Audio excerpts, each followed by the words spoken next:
Today, we're going to talk about the way. It's something people have been talking about for the past couple of years. I'm okay with the way. And right now, this is definitely the way. You can't get more the way than this. There's a lot of ways, though. You could do a blue undertone for the shiny, dark look, like this one. I really like how this came out. This one here just has some white primer, so that's also the way. There's a whole lot of ways to do the way, but one thing you're going to need is graphite powder. And this graphite powder here isn't anything fancy. It's not like Uncle Bob's graphite powder. It's just basically construction grade graphite powder. Very cheap stuff. Maybe the slightly more expensive powder is going to be slightly darker, but ultimately in the end, it's pretty much the same stuff. And you don't want some kind of freakishly fine powder because that's going to create a hazard. When you work with graphite powder, treat it like a liquid. Think of it as a liquid. That is the way. Look at how I am dabbing the powder onto the exposed area. This is the way. If you start rubbing that graphite powder in and, doing little circles and going back and forth, you're going to have a harder time building up the quantity of graphite on the surface. So go around doing patches of your piece and dab the area, about 3 playing cards, 2 or 3 playing cards. First, dab that area. Then start buffing, start polishing.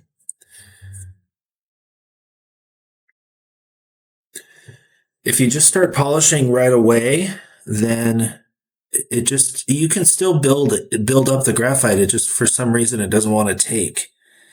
The reason I say treat graphite as a liquid is that in a way you want to treat any fine powder as a liquid, but in particular, this stuff has a very it gets affected a lot by static electricity and by very weak charges. So if the plastic helmet has a negative charge, this stuff's going to want to float around and kind of act crazy. So the dabbing seems to help the powder adhere to the surface sort of statically. And then when you start burnishing it, it sort of stays where it is and just kind of flattens down. I can tell you that graphite crystals, basically it's a metal, which is telling you that it is sort of a crystalline, in a block, it's going to have a crystalline structure. If you were to melt graphite and then let it harden, it's going to form a crystalline structure. Why does graphite cleave so easily? Why is the crystal able to be cleaved? Meaning, why is it so soft? Well, the softness makes it able to be polished more easily, like silver or pewter. Here, well, let's just go over this again. Okay, so here you see I have an exposed area that just has my underpaint. And my underpainting has been designed and conceived for this purpose. Here I'm going to dab the powder onto this exposed area. I'm not going to start doing any circles or any burnishing for a little bit. You can see the powder kind of just wanders around on the surface. So do this straight up and down dabbing. And you can see I'm doing an area that's about 3 playing cards, like 4 inches by 8 inches. And then once you've dabbed that area, then start doing these small circles. What I would call burnishing. I think burnishing probably has a couple different meanings, but performing these little circular movements is better than doing linear movements, because if you just go back and forth and do lots of linear movement, it'll look like scratching. If you do lots of little circular movements, this is what's referred to as random orbit polishing. And this is also called non-directional finish. So it's any kind of like optically somewhat reflective, but overall matte to some extent finish. So if you do little circular movements, it's like mimicking how the sanding machines work that create non-directional polishing.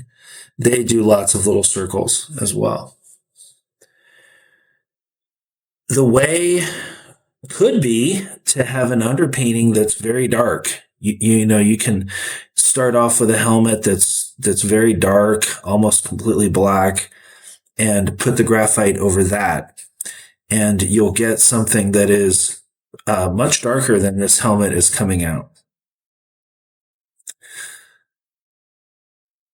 I'm interested in really just matching the most basic concept of Beskar from The Mandalorian, which if you look at the first season, it just sort of looks like they put graphite on the props, especially the Beskar pieces that they sort of trade.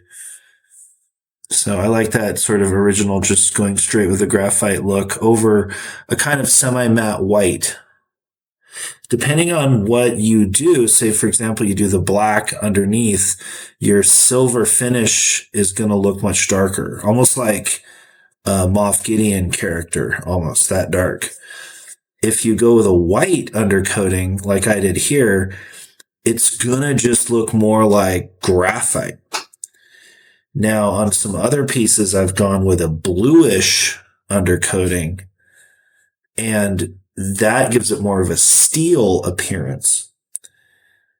Steel has a kind of bluish look to it. It's a kind of cold gray, and it tends to phase definitely more towards blue.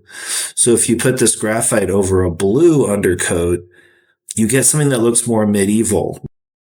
Well, here, let's just look at what I'm talking about.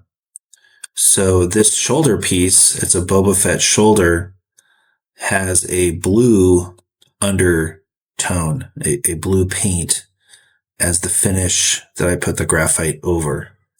Whereas the helmet has more of an antique white finish that's also not a perfectly glossy finish, which is really just helping it come across as Beskar.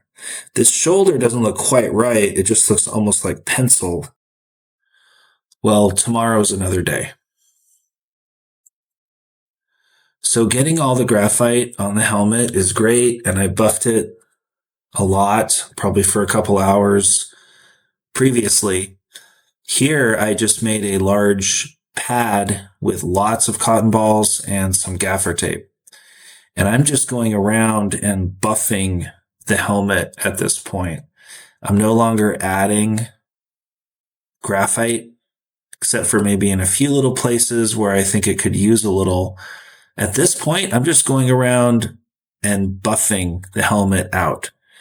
And this is where the way is definitely some elbow grease going on.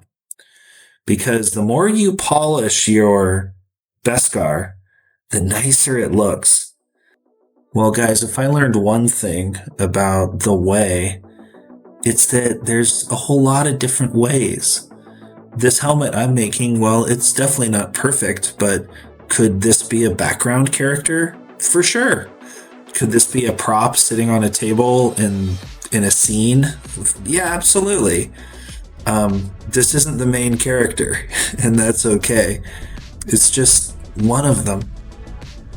So don't get too hung up on the way, because what we really need to figure out is what each one of our own ways is. And, using graphite powder, it's very situational. You can put it on a lot of different materials, and it's gonna look cool. Stay tuned for my next video, where I apply this Beskar effect to the body armor pieces. I have all of those ready to go. And so we're going to go ahead and continue in the way and make a body armor kit for our man right here, the Graphite Warrior. Hey guys, I hope this video was useful. If it was, throw me a like. I've got lots of future videos coming, so stay tuned. We're going to have a lot of fun together. Have a great day.